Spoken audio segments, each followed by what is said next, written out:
Welcome to Sports Talk with Steve Jones, the daily talk show with the voice of Penn State football and men's basketball. You never know what special guest may stop on by any given day. Now here's the man of the hour, Mr. Steve Jones. So you're wearing the big P today. After the incredible comeback win yesterday. Should they have put themselves behind 5-1 against the Nationals? No, absolutely not. But all you remember is how it ended. That is one of the problems in sports today. All you remember is how it ended. Exactly. There's a journey to get to that point. There is. Yeah, there is a journey. All right. So, let's get to the games coming up this weekend. We'll talk more about it even tomorrow, but let me give you an advantage that Illinois has against UConn, and the advantage is called time. UConn, Michigan State, and Jim Boeheim coached Syracuse were always difficult to beat in the second game of a weekend in the tournament. Why? Because in one practice, you have to figure out the Syracuse 2-3 zone. Oh, yeah. In one practice, you have to figure out the multitude of inbounds plays and offenses that Tom Izzo wants to run. In one practice, the multitude of sets that Dan Hurley runs, you have to get used to. Your best shot of taking these teams out, besides talent, is time. Illinois is going to face UConn this week. They've had all week now to get ready for the sets that UConn runs. And UConn's not shooting the ball well right now either. And that is, time is going to be their greatest ally going into this. They're talented to begin with. And I'll give Brad Underwood a lot of credit. This is not the team he started the season with. There's a kid that's buried on the bench right now that started for them in November when they played UConn the last time. Right? Kid was a starting point guard. Yep. He's on the bench. Wagler came off the bench. And they are smarter in how they play the game, because what he did was, after playing games in November, he then adapted his coaching to his talent in season. There are guys that already knew his system. Boswell knew the system. Hummerhouse knew the system. Jake Davis knew the system. Thomas Avicic knew the system. The others didn't. At the same time, what do we talk about in coaching? You have to figure out what you guys can do and what they can't do. What are they capable of? What aren't they capable of? And the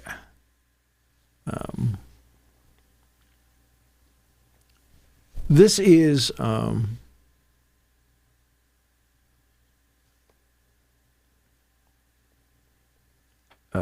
this is what he's been able to do. I'm giving him a lot of credit here. You know, I mean, like I said, Brad is incredibly gracious in victory. He is not that way in defeat. And that's always been my biggest complaint about him. But with this team, he has done a great job of getting this team to play well. And he's done it by figuring out what they can and can't do. They play very much like an Eastern European team because they have a lot of Eastern Europeans on there. But they play very much like that way. And because they have time, they are going to have to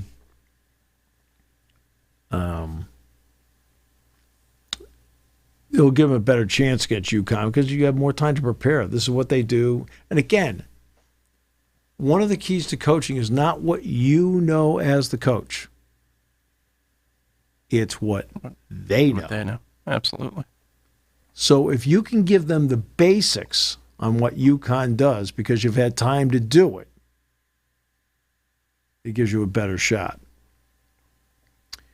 Arizona and Michigan, the Elliott Cadeau deal is okay.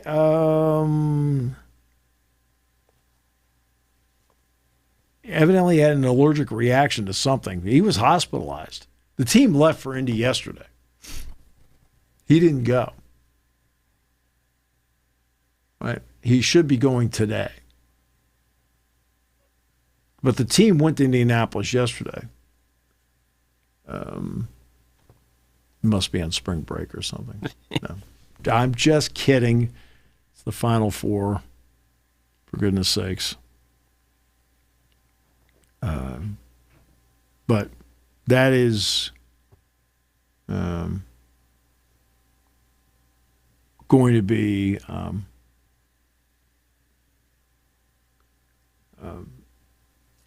something to watch for. I mean, look, it's Thursday. My guess is when they do the open practice tomorrow at Lucas Oil Stadium, he'll play. It is the all-around ability of how Michigan plays, inside, out, defensively. Mara, got to keep him out of foul trouble. Johnson, Lendenborg, who's one of the few 1 through 5 defenders in the country, against a team that what's interesting about Arizona is that if they want to shoot the three, they can. They're actually not bad at shooting three-point shots. Burries in particular is really good. D'Arso is really good. But they don't have a desire to do it. They want to pound it inside. They want to hit 10, 15-foot shots. They want movement. They want open looks, things like that. And they're not enamored with the three-point line, yet the odd thing is they can hit them. They had one game in the tournament where they took 8 total three-point shots. Oh, by the way, they hit 5 of them. So stylistically in the Sweet 16, Michigan faces Alabama. Alabama wants 3 things offensively: layups, free throws, threes. Now you have to completely adapt your mindset that if there's a 12 to 15-foot jumper, this team will take it. Alabama, you're not thinking that. You're not thinking that they're going to, take the 10 to 15-footer. They want to get the ball back outside, and they want to get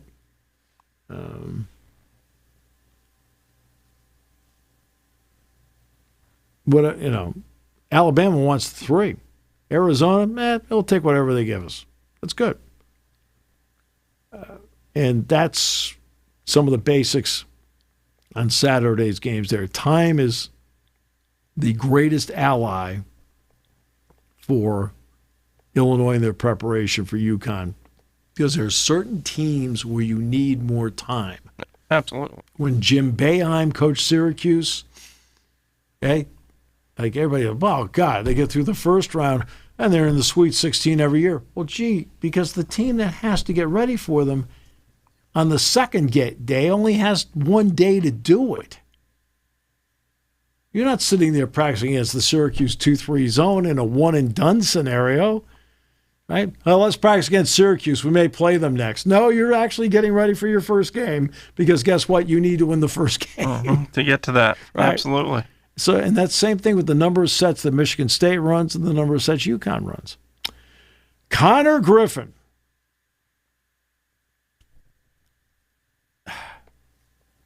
is being called up by the Pirates ahead of their home opener with the Orioles tomorrow.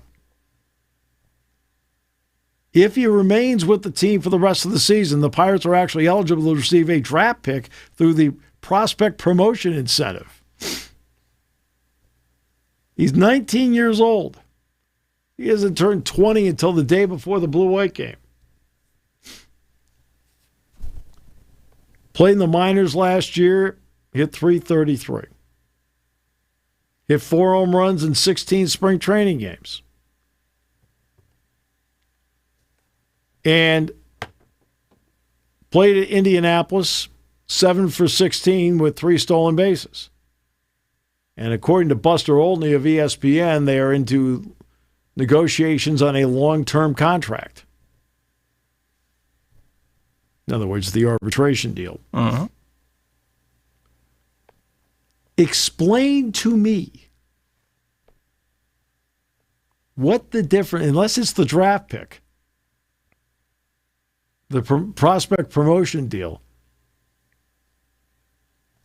unless that's the deal, what's the difference between today and last Thursday? Yeah. Am I missing something here? No, because I think, to my knowledge, again, we talked about this earlier. I think there was a loophole years ago where you'd be able to, if you didn't bring them up until May, I think it was May, you could get that extra year on the contract. Remember Gregory Polanco? Yeah, where they did that. Well, they did the loophole. To the Pirates' credit, other teams have done it too. The Cubs did it with Chris Bryant. I'm saying, yeah. saying. That's that I think was. But other than that, I have no idea. I don't know if they felt like they needed more time in the minors and then decided, well, you know what, he's coming up.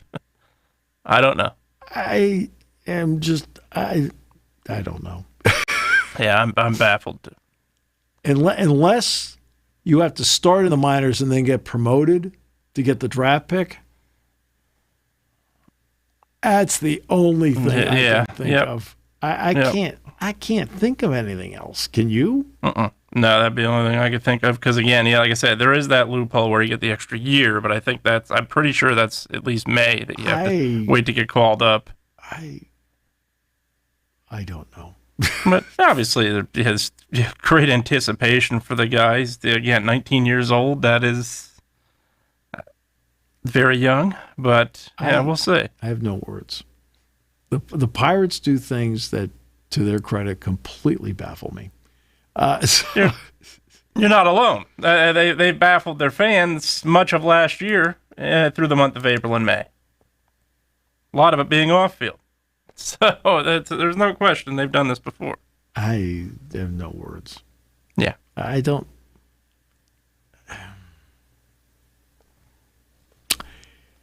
Where I sit there and I look at how they go about it.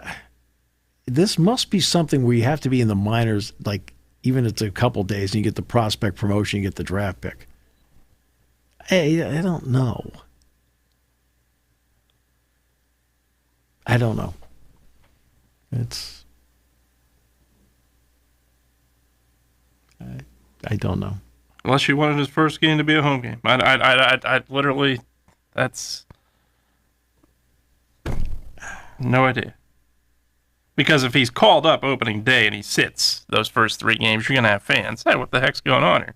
You don't call him up to not play him. No, that's what I mean. Yeah, maybe they wanted it to be a home game. So, yeah.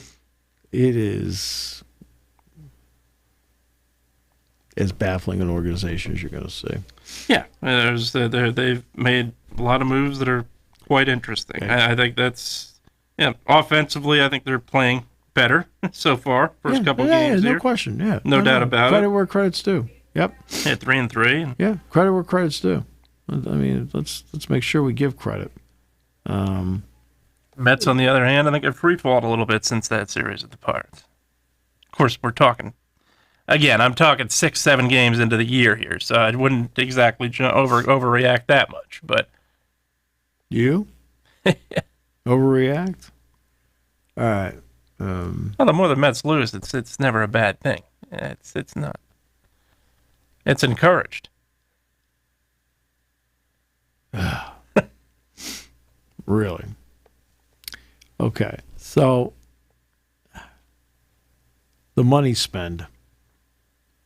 How about this story in The Athletic? Between men's and women's basketball, how much money do you think UConn spent last year? $30 million. $34 million. That's both. That's on both. They spent $34 million on men's and women's basketball combined. They spent $20.5 million on the football team. Football team. So more on that. Well, it's back to the point you've made several times. What brings the money in? It's your biggest sports are what's going to, and for them it's basketball. Obviously here it's football, no question. For them it's basketball. So the men's team generated $11.9 million in revenue. The women's team generated $8.5 million in revenue.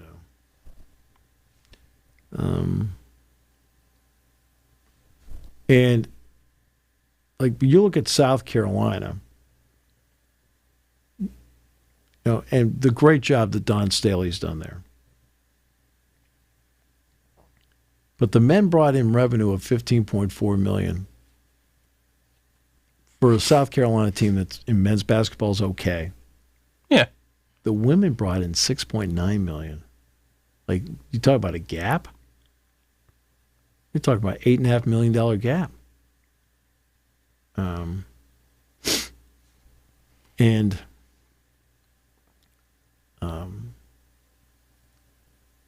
UConn spent $8.5 million. The $8.5 million in revenue is number one among Final Four teams. So the revenue brought in by UConn, women's basketball, 8.5, South Carolina 6.9, Texas only 3.4, and UCLA only brought in $2 million in revenue. Okay, Final Four revenue men's side. This is the revenue. UConn's last, $11.9 million. This is in revenue, right? Okay, this is not what you spent. It's revenue. 11.9 UConn, Michigan 21.2, Arizona 29.8, and Illinois 35.3. How about that?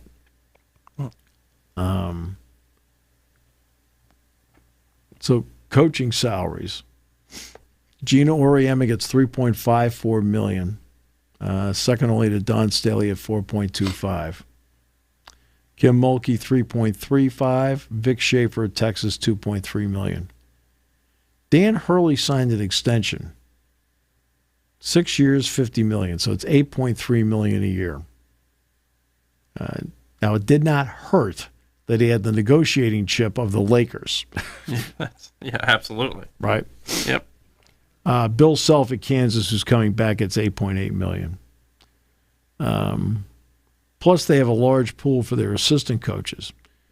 The 3 men's assistants last year, $2.8 million, $1.7 million on the 4 women's assistants.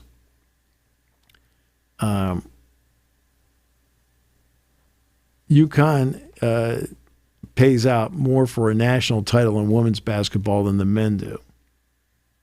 It's just in the contract. I mean, it's like Gino got a $50,000 bonus for winning the Big East regular season and the tournament. Gets $25,000 apiece. I mean, normally you don't count on that. My understanding is Gino, his teams are so good, he's already spent the money. I mean, I'm joking. That's a joke. Wouldn't shock me. That's a joke. Okay. Recruiting expenses. Top recruits go to UConn women's basketball. They signed 12 since 2020. Since 2020, UConn has signed 12 of the top 15 recruits. Okay. Paige Beckers, A.Z. Fudd, Sarah Strong. Sure, yeah. And on the men's side, they've had 3 straight top 15 recruiting classes. What helps on the women's side is there's really very little incentive to leave early. Right. And that's across the board. I don't care what sport it is, to leave early. You must be 22 years of age or have graduated from college to go to the WNBA. So, I mean, you're in good shape there. Men's side, we all know is a little bit different. And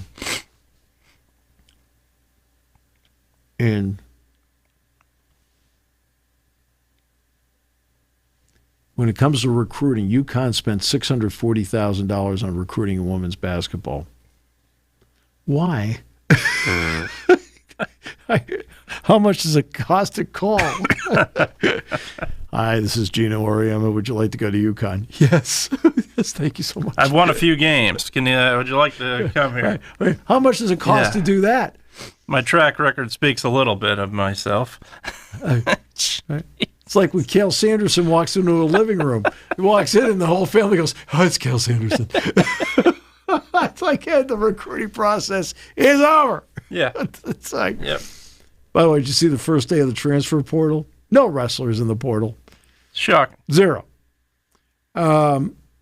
Texas spent $390. South Carolina spent $290. UCLA spent $250. On the men's side, UConn men spent $906. Illinois spent $903. Michigan spent $656, and Arizona spent $468.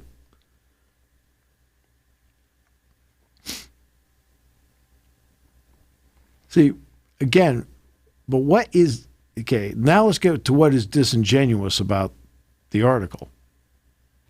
What's disingenuous about the article? They do a lot about the revenue generated. They do tell you how much they spend on recruiting. They do tell you how much they spend on the coaches' salaries, things like that. Right? But they don't tell you how much they spent as the program. Uh-huh. Okay? Sure. What are the two most important sheets of paper that any executive looks at first? The revenue sheet and the expense sheet. Sure. The rest of the paper trail is all explanation for the two sheets. Sure. Okay? That's why I always love when I bring that up. Well, that's not true. No, it actually is true. Okay? I'm sorry. Facts are facts. I mean, there's no question. Okay. If you're an executive, I want to see the revenue sheet and the expense sheet first. Then I'll go through the rest to explain how the trip that we took to get there on each. But those are the first two things I look at. My father had a business. I know a lot of people that have businesses, and they've told me that. That's why I feel confident in saying it. So there's a lot in here about, but they don't tell you how much they spent. They don't tell you that. You get like reasons for what was spent. You know, how much, Gino makes, how much the assistants make, things like that, how much it costs on recruiting and so on and so forth. You've got all that. But see, for example, they've got all the revenue numbers here, right? Revenue, right? Okay. Show the expense sheet. It's almost like they're embarrassed to show the expense sheet.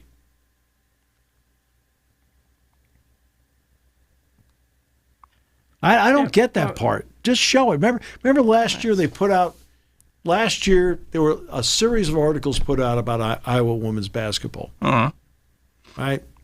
The higher average attendance of the men. Boom. Check the box. Great. Right?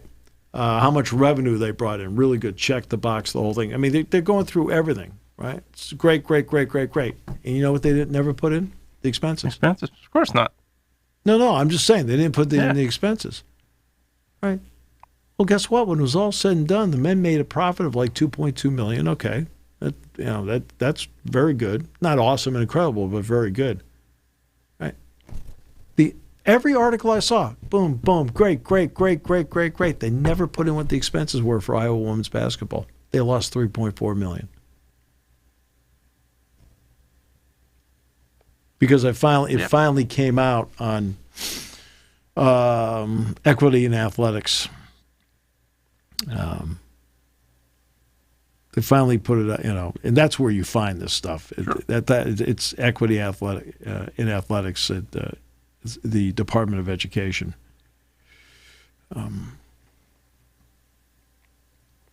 So, yeah, it's always that's a very interesting site to go to. Sure, because I think it surprises people, even though it shouldn't be a surprise. I think in a lot of ways. Well, that's where I know Penn State puts out full disclosure Yep. on what they do with, I mean, the only people that don't have to do it are private schools. That's why you don't know what's Miami, what's Tulane, Northwestern, what's USC, what's Northwestern. I mean, you don't know that. That's why the NFL is always cracks me up because they don't have to put out their numbers. Oh, except for Green Bay. Uh-oh. That's where you find out, like, how much do they get from the TV deal? How much do they spend? It's like because they're publicly traded. Like, okay. And, yeah.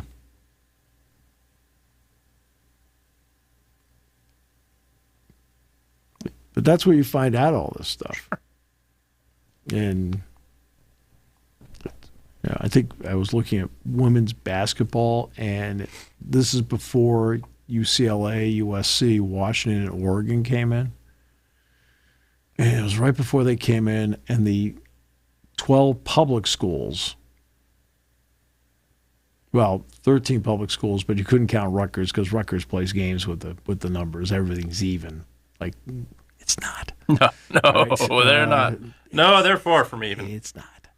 Yeah, they've proven to us they're a little far from even. So the other 12 schools, because you can't have Northwestern in there, so the 14 and 12, you actually could take the numbers. It was $48.6 million in the red. It's a big number. Yeah, absolutely. I mean, that's a big number. So, and yeah, obviously these teams are spending a lot of money on their rosters. All four programs are 8 figures.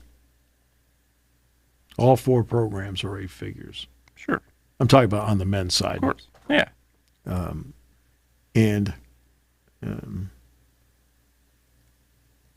And spending is, I mean, it's the name of the game. I mean, until there is, this is what the NCAA has to overcome.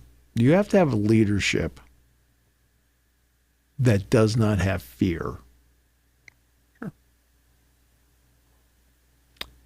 And what do I mean by that? Every time they turn around, somebody is suing them. And yeah, they're losing. But you have to put rules out there and start taking charge of these things and just not have fear of the court. You just can't just sit there and go, well, we're not going to do that. We're going to get sued. The heck with that. Right? You're going to get sued, you get sued. So what? Okay? Show some leadership. Show some guts. You're going to have, okay, when you're doing it, are you going to face slings and arrows? There's no question you're going to face slings and arrows. There's no question about that.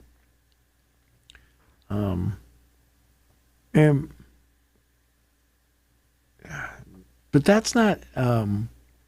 But you can't operate out of the fetal position. And I think that's one of the issues that, like, I think the NCAA has is they have burned themselves so often in court cases because they've done, let's face it, they've done dumb things. Right? Holding off on compensation for athletes for as long as they did. As long as they possibly could. Okay, yeah. that's one. Agreed. Okay, that's one. The way they went about it, too. Right. The one that put me over the top was the O'Bannon case. Sure. And why the O'Bannon case? Well, because you've got the game, and it is not. It doesn't take any imagination to look at it and go, that looks pretty. Yeah, it looks like. That looks like exactly like, just pick a player. That looks exactly like Derek Williams. Yep. Right? Sure. Okay. It looks exactly like Derek Williams. Okay. Well, it doesn't take any imagination. Like, why isn't he being compensated for it? And they were like, oh, no. And again, why did they do it?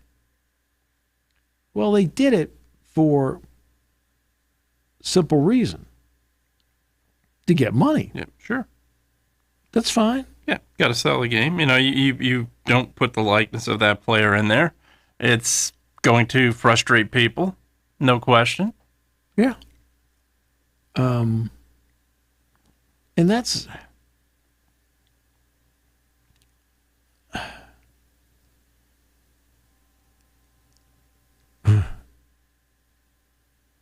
here it is, the revenues and expenses. Those are the expenses.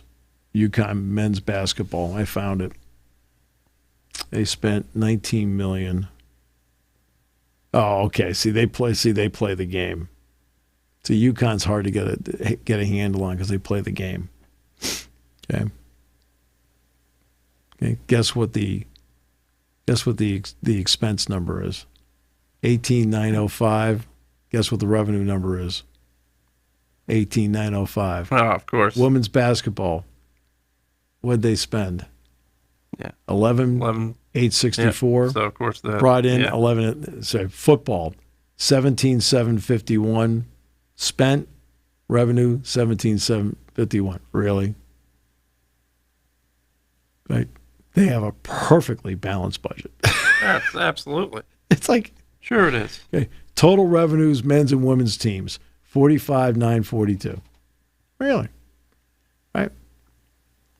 Total expenses, 45,942. Like, just tell me the real numbers. Mm-hmm. Don't sit there and play this game with me. Come on. That's absurd.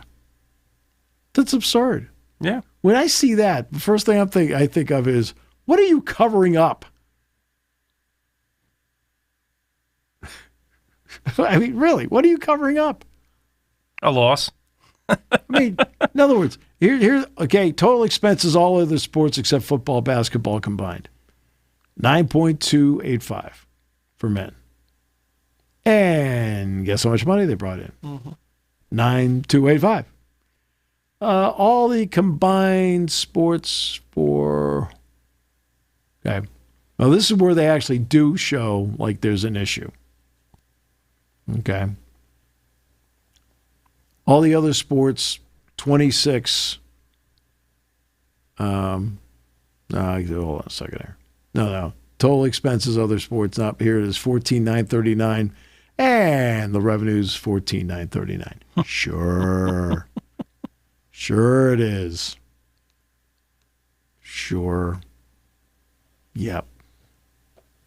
Now, have their expenses changed because they're in the Big East? Absolutely, because now they're taking their teams and they're putting them on a bus to St. John's. They're putting them on a bus to Providence. They're putting them on a bus to Seton Hall. They're putting them on a bus to Philadelphia, D.C., Syracuse, not Syracuse, to D.C.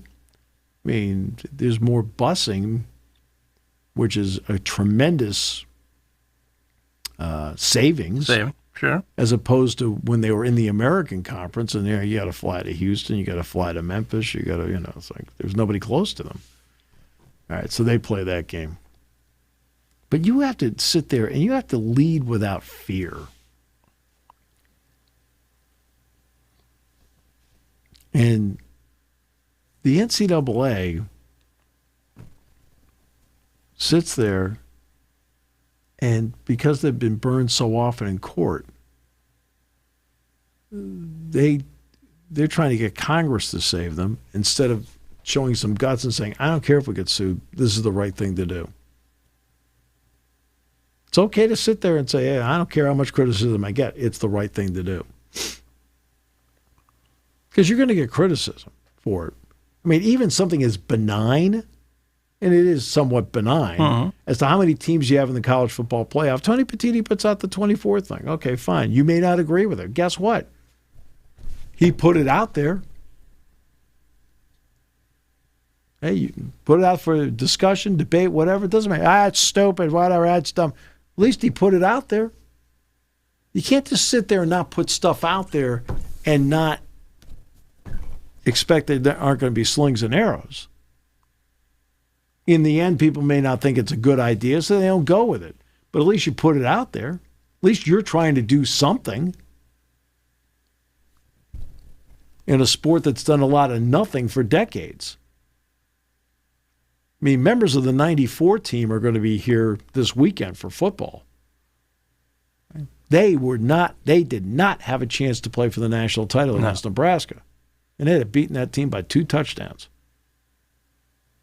I mean, that team is the reason, in my opinion, that we got a BCS 1 versus 2, which eventually then dovetailed into the 4-team playoff, now the 12-team playoff.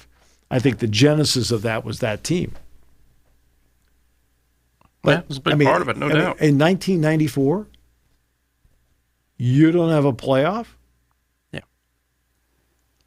Well, there was a couple of years span, and that was the worst of it all, without question. Penn State was undefeated, doesn't get the chance to play Nebraska, and I agree, they would have beat them.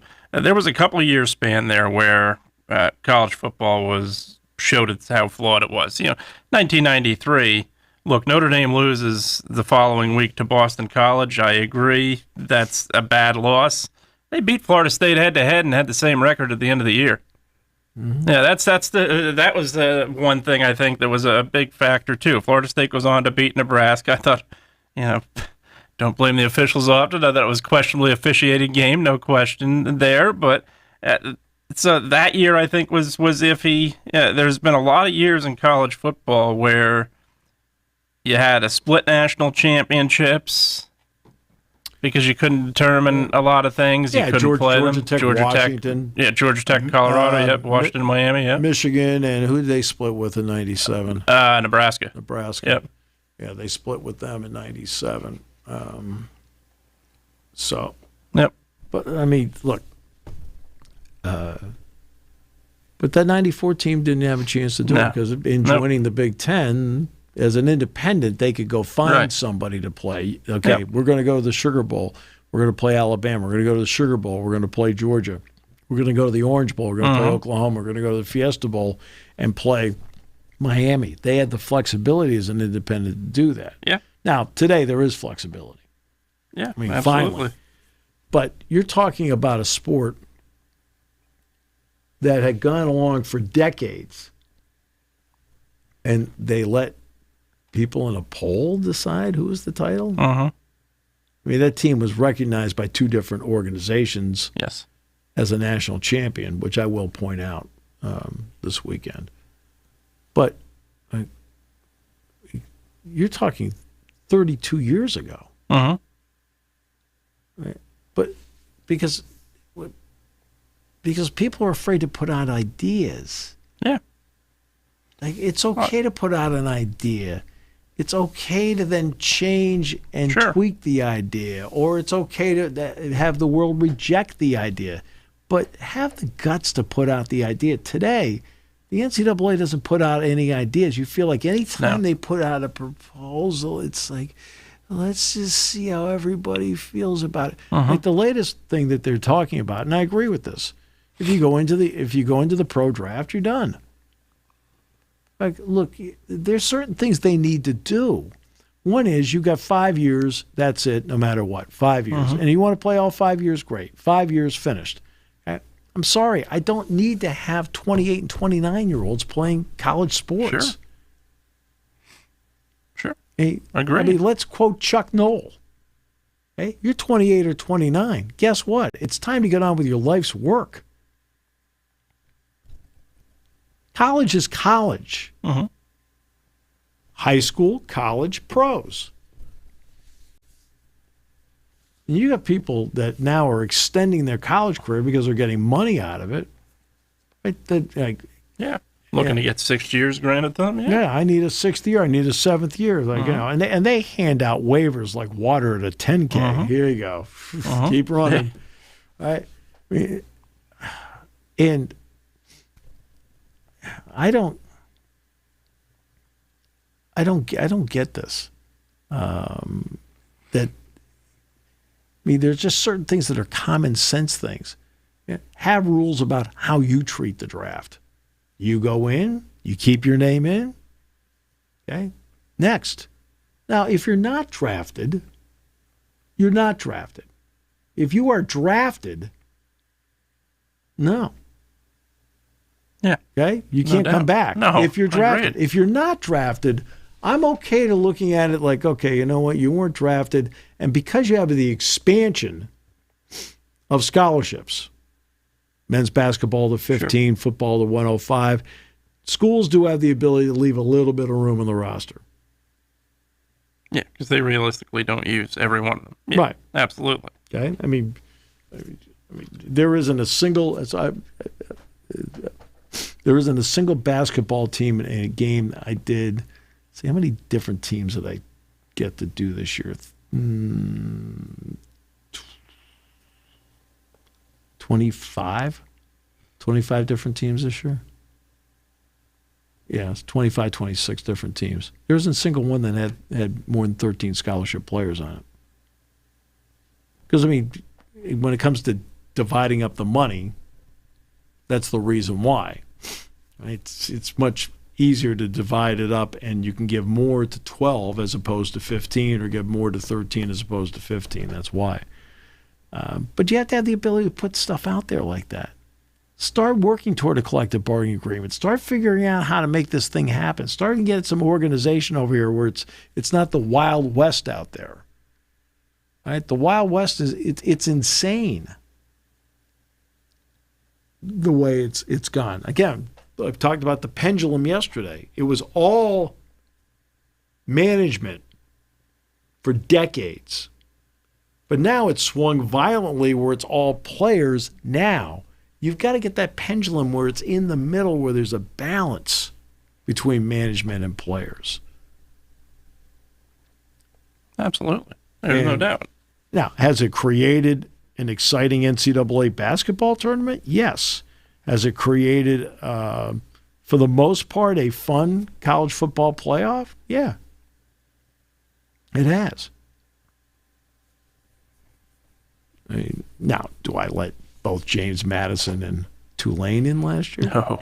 Absolutely not. Oh, the little guy. Absolutely not. The little guy over here in the back. There's a reason they're a little guy. Okay. Here's the other part. Yeah.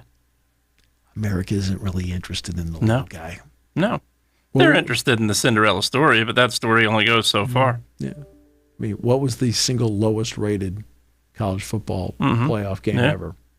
Oh, I don't know. Oregon, James Madison. And Oregon's a big brand. Yeah, absolutely. What was the second lowest? Yep. Oh, Tulane. Tulane. Yeah. Okay. Yep. Right. Brands are brands. Okay. Yeah. Oh, no, you got to let the little guy. No, I mean, Tony's proposal on 24, guess what? Group of 6, one spot guaranteed. Now, they may take up, just as an at-large, maybe 3 others. Sure. Yeah. Under the 24, both Tulane and James Madison make the playoff in the 24. They both do. Absolutely. And it's also, that's where it goes back to where you can't operate with fear. No, you can't. No. Agreed. And yeah, the other part is, over the years, prior to the playoff, where you had these undefeated teams, you had, Marshall one year, Central Florida another year. These teams should be playing for that. No, they shouldn't. Because they would get thumped by 3 touchdowns. It drives you nuts to see that, and that's people that just hate the programs that are playing for the national title that year. Yeah. That's exactly who that is. Right. You put, say Alabama up against that Central Florida team, they crushed them. No questions asked. They crushed them. And that's not a knock on Scott Frost. He was an exceptional coach at that point. Right. Did a great job. That just absolutely would crush that team. Now, would people be intrigued to watch the game? Of course. Yes. Yeah. Okay. All right, so a 12-team playoff, UCF would make it. People would be intrigued to watch it. Absolutely. Like, look how Boise State won in the. I was about to say, has it happened? Yes, but Boise State beat Oklahoma. And who beat Florida State in the Peach Bowl? Was it UCF? I'm trying to think of who that was. It may have been Houston, believe it or not. I think it was Houston. I think it was Houston. Right? Okay. But again, I've done that game. Mm-hmm. Penn State played Memphis. Mm-hmm. I remember talking with Matt LePay, who does Wisconsin. When Penn State went to the Rose Bowl in 2016, they had to play Western Michigan, PJ Fleck's team. And for a little bit, Western Michigan gave a pretty good game for a period of time. And then eventually Wisconsin pulled away. And Matt and I were talking about this. It was after Penn State played in the Cotton Bowl against Memphis. I said, I don't know about you, Matt. I said, I walked in there thinking this is the no-win game. Sure. I mean, absolutely. How motivated are you? You're not motivated. No. You're not motivated to play the game because you're looking over like, oh, crap, we're playing Memphis. And then, it doesn't matter that they've got Samuel and they got Kenny Gainwell and they got a couple of guys that can play. The place kicker, Riley Patterson, the whole deal.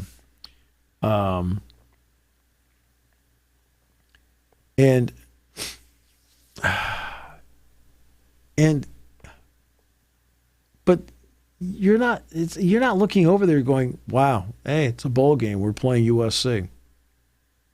They're really good. This will be great. We're going to show everybody how great we are. As opposed to, oh, God, it's Memphis. Mm-hmm. Oh, God, it's Western Michigan. I mean, those games they're difficult to play because there's no cachet to the team on the other side. So I've done the game before. You're expected to win the thing, and if you struggle to do it, the world comes down on you. Like, sure. Oh God, how could you possibly? Okay, and I understand. I understand it completely. It's the no-win game. No doubt. You win the game you're supposed to win. You do it with a bit of a margin, you're supposed to do that. If it's tight, what's wrong with you? If you lose the game, Oklahoma lost to Boise State, Florida State lost to you. Like, what is wrong with you? How can you lose that game? It's like the other team is motivated like heck because this is their Super Bowl. No doubt. And for you, it's game 13. Great. We're playing game 13. For them, it's like, this is it. We've made it. Sure. Absolutely. So I always laughed about that. I was a kid about the rivalry, Duke-Maryland basketball. Yeah. You talk to the Maryland people, Duke, that's our biggest rival. You ask Duke, and the Duke people are like, it's game 12. It's like, okay. Yeah, they don't care. They know who their rival is. It sure as heck isn't Maryland. It's like, it's game 12. Yeah.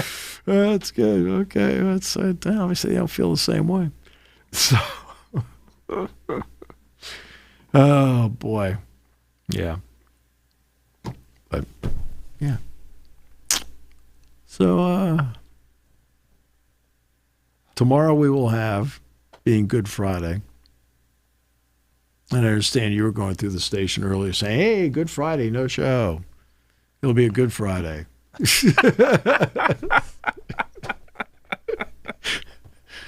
Hey, we can't invent you.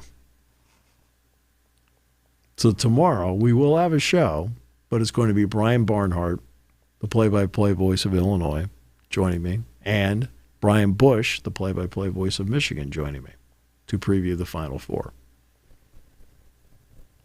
This is where we tap into friendship. That's right. To make sure we get people on the show. Hey. All right. Let's tap into friendship. Yeah, at some point here in the next couple of weeks, Darian Summers, nicknamed Stuff Summers, and Steve Samsel, they do a podcast together. It's and by the way, it's an excellent podcast. Absolutely. They do a great job with that. Last year they started on their own Penn State Hall of Fame. And the first 17 inductees were in, from Jesse Arnell to John Capoletti to Jack Ham to Candy Finn. All right. And so they're taking nominations for people, and they want to do it over the next 3 weeks for their second class of Hall of Famers as voted upon by by people. Okay. They asked me how to spell your last name. I was like, nobody has a bobblehead collection like you do. I try. Oh, I know you try. Nothing like going to Medler Field, Lebrano Park, and seeing you be the third person in line waiting to get your bobblehead signed. Right.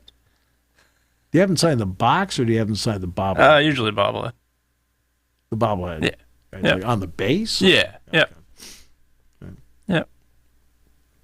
Is that why Katie Schumacher-Cauley was just KCS? Because that's a lot to put on the base. Roman Bravo Young, believe it or not, put RBY. Roman Bravo Young, RBY. He put RBY. Can you blame him? No, there's no room. Michael Motti wouldn't do it. He'd just sign, like, he'd either sign the headband or he'd sign the pants. Yeah. So Motti, but I had warned Motti ahead of time about you. He signed everybody else's. No, I'm sure.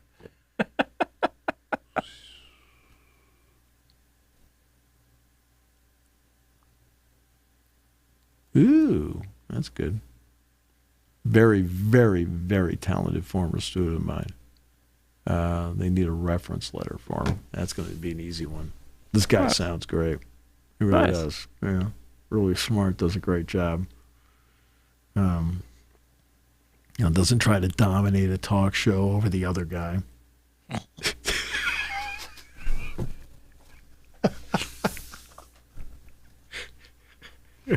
I hope in watching this, everybody knows. He's not Mike Francesa. I didn't say that, did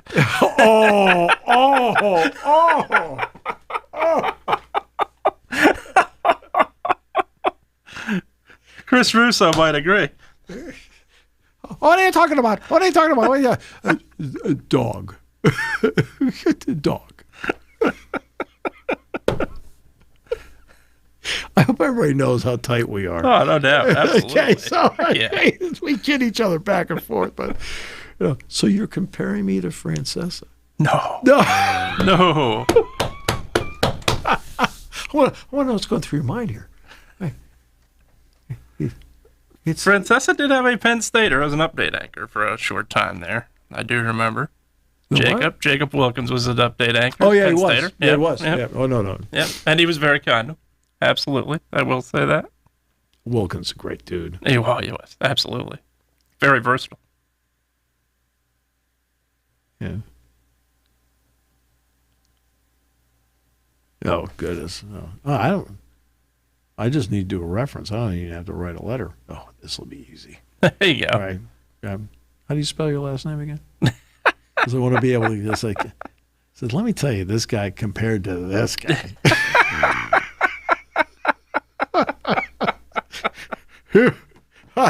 They're worlds apart. Neptune, Mercury.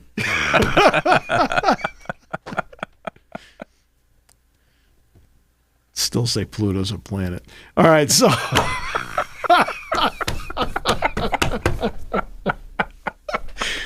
all right. So tomorrow, Brian Bush, Michigan, Brian Barnhart, Illinois, to preview the Final Four, and back with live show on Monday.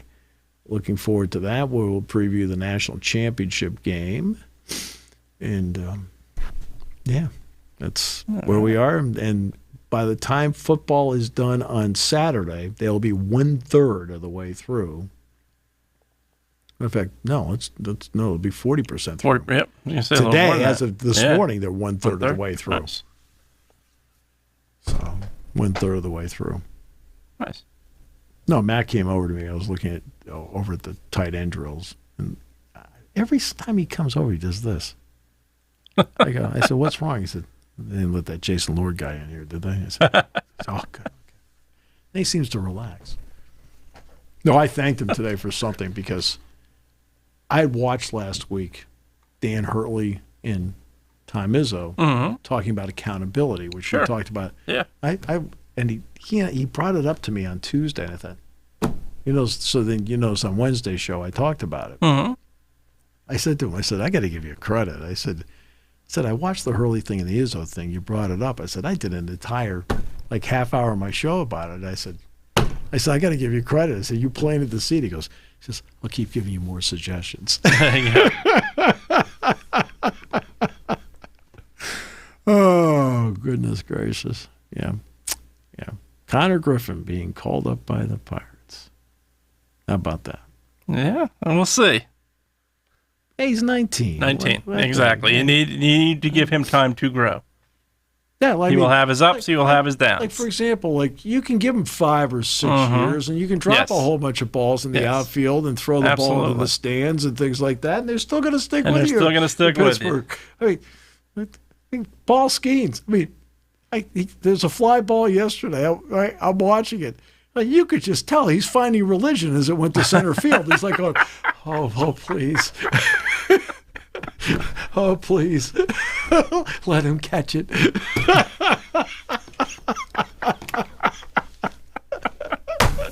Oh.